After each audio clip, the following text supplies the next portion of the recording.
Esmaeil Baghaei, the spokesman for Iranian Foreign Ministry.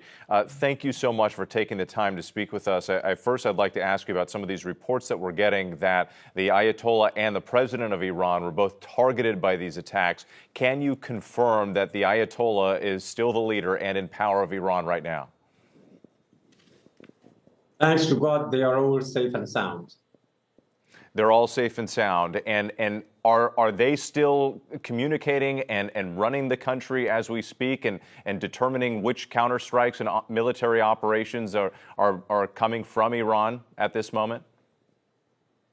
Well, I can assure you that the system is working because our system is very sophisticated. It is rooted in our identity and it is based on a popular revolution. So it is not a one-man ruler. So everything is being done in accordance with our plans. Our armed forces are conducting their defensive action against this act of aggression that has been going on for the whole day, from early morning until now. Have Iranian officials been in touch with the United States and specifically with President Trump's administration since these attacks have begun? Not that I'm aware of, at least. I think what we are doing right now is to focus on defending our territory, defending our people, defending our national security against this act of aggression. Given what has taken place, do you think that there is still a pathway for diplomacy, for peaceful negotiations in terms of Iran's nuclear program? Diplomacy was betrayed for the second time during the past 9 months. You remember last June, when we were in the middle of the negotiations, we were supposed to talk for the 6th round. Just 2 days before that, the American and Israelis attacked Iran. Again, this was repeated. We were going to talk in Vienna on technical aspects of any possible deal. And today, they launched an act of aggression against Iran.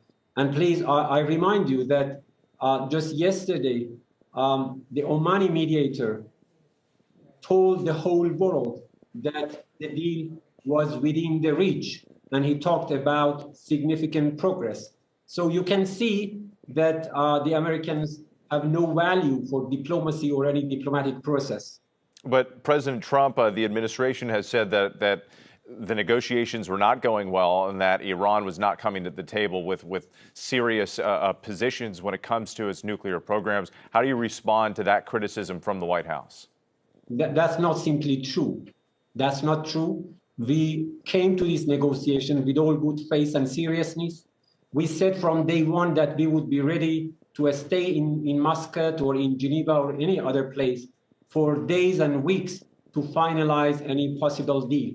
We have telling the whole international community for the past 2 decades that Iran was not seeking nuclear weapon, that Iran's right to use nuclear energy for peaceful purposes was inscribed in NPT. So all that is being said about Iranian nuclear weapon, so-called Iranian nuclear weapon, is part of disinformation campaign that has been trying to tarnish the image of Iran and to legitimize such sort of act of aggression. Well, we know that U.S. officials have a very different perspective on all this, but let me ask you, going forward, given what has happened today, do you expect a wider regional conflict, a war now between Iran, the United States, and other countries in the region? You see, this is a war of choice by the American administration. We have always welcomed diplomacy. This was not our choice. So this was unprovoked, unwarranted act of aggression, and we are defending ourselves. We had warned earlier that any act of aggression against Iran would engulf the whole region. The reason is very simple, because the United States is abusing the territory of other countries to conduct military strikes, military attacks against Iran.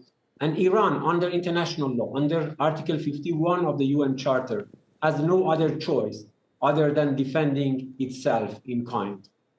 Esmaeil Baghaei, thank you for your time with the Iranian Foreign Ministry. We appreciate you speaking with us today. Thank you.